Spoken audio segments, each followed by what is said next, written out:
Battle of the Hydaspes 326 BCE, Alexander the Great vs King Porus. The Battle of the Hydaspes, fought in 326 BCE on the banks of the Hydaspes River, modern-day Jhelum in present-day Pakistan, stands as one of the most tactically complex and culturally significant encounters of Alexander the Great's Eastern campaign.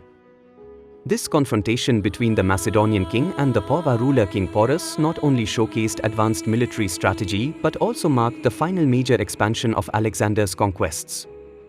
Background to the conflict: after sweeping through Persia and Central Asia, Alexander sought to push further into the Indian subcontinent. His objective was to secure the region between the Indus and the Ganges, but to do so he had to confront the formidable King Porus, known for his disciplined infantry, powerful cavalry, and especially his war elephants. For Porus, the arrival of Alexander was a direct challenge to the sovereignty of his kingdom and the long-established political balance in the region. Strategic preparations and the crossing of the Hydaspes. The greatest challenge facing Alexander was not simply engaging Porus but crossing the swollen Hydaspes River undetected during monsoon conditions. Porus's army guarded the opposite bank, anticipating a direct crossing. Alexander responded with a complex deception strategy: nightly camp movements, false signals, and staged commotions designed to confuse Porus about his real intentions. At last, Alexander executed a daring river crossing several miles upstream, using boats, rafts, and even improvised flotation devices. This maneuver allowed him to land a significant force behind Porus's flank, catching the Indian king by surprise.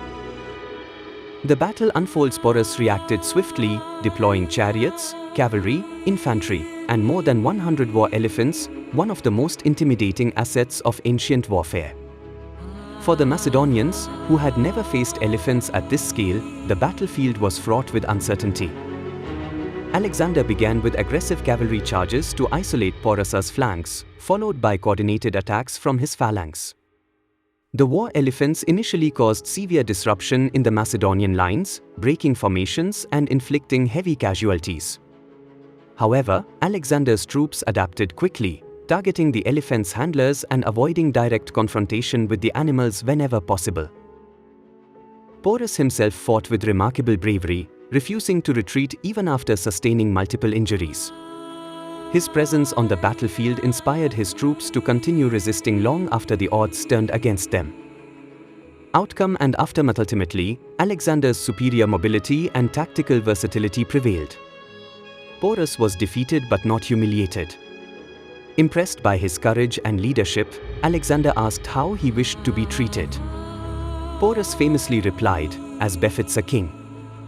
Alexander restored him to power and even granted him additional territory, making Porus a trusted ally and administrator in the region. Despite the victory, the battle marked the limit of Alexander's eastward ambition. Exhausted and weary of facing even larger armies beyond the Ganges, his troops refused to march further. The Hydaspes became the symbolic endpoint of one of history's most extraordinary imperial expansions. Historical significance: the Battle of the Hydaspes is remembered for Alexander's mastery of deception and river-crossing tactics, the large-scale use of war elephants in battle, the mutual respect between two great rulers, the cultural contact between the Greek and Indian worlds, the effective end of Alexander's expansionist campaign. This battle remains a remarkable example of leadership, strategy, and the human dimension of warfare, where even the victor recognizes the worthiness of the defeated. If you like the video, please click on the like, subscribe and share buttons. Hit the bell icon to receive the latest updates.